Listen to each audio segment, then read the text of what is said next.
Ngayong aga sa tanan mga kabaro, kuhaon ko lang anay ang gamay ng oras nyo ha. Kay for today's video, ara ko nakita nyo, nagasakay ko sa jeep.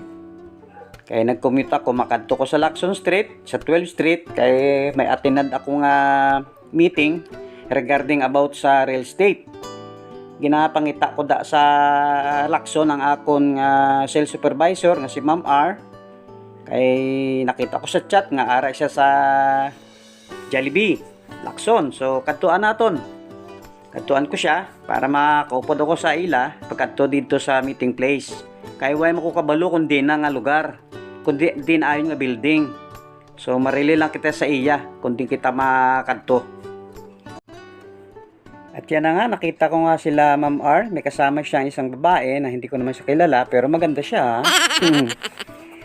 At sasabay na ako sa kanila para puntahan yung venue na kung saan magkakaroon ng meeting ang Camellia Homes dito sa Lacson Street, mga kabaro. So, tara! Kaya kahit mainit guys, lakad sa init ng araw para sa future. O, di ba? Siyempre, pag may pangarap ka, samahan mo ng iyong initiative mo talaga, yung talagang gusto mo marating sa buhay mo. Kasi kapag ang pangarap mo, pabayaan mo lang, paano mo makukuha yung pangarap mo balang araw? Tama ba? Oh.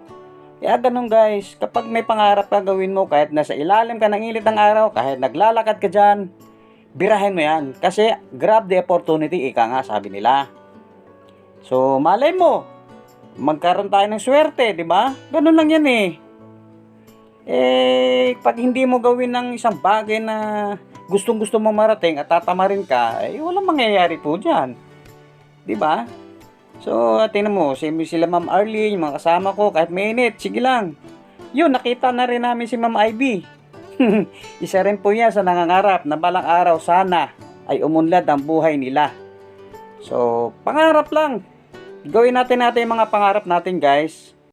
Sa mga gantong opportunity guys, samahan natin ng pagtitiis, pagtsatsaga, yung mga pangarap natin. Siyempre, lahat naman ng tao may pangarap. Magtiis tayo sa lahat ng bagay. Para sa ganon, at ano nga pa pala, samahan natin ng dasal. Number 1, magdasal po tayo. Natulungan tayo natin Panginoon na magkaroon at matupad natin ang mga pangarap natin. Sakay-sakay lang muna sa sasakyan, sa jeep. Pagtsaga-tsaga lang, ganyan lang talagang life. Hindi naman natin pwedeng nag-upisa ka ngayon, bukas mayaman ka na. Wala naman pong ganon. Di ba? Tama ba? Yan ang related ng buhay natin. Sa lahat ng bagay, dapat tiisin natin at ito para sa ating pamilya. At ayan, nakarating na po kami sa venue. Napakaganda at ang lamig-lamig pala dyan. Grabing aircon. Tingnan nyo guys, kahit sino pwede. Kahit senior citizen ka, bata ka pa, pwede lang po ito sa inyo kahit sino kayo.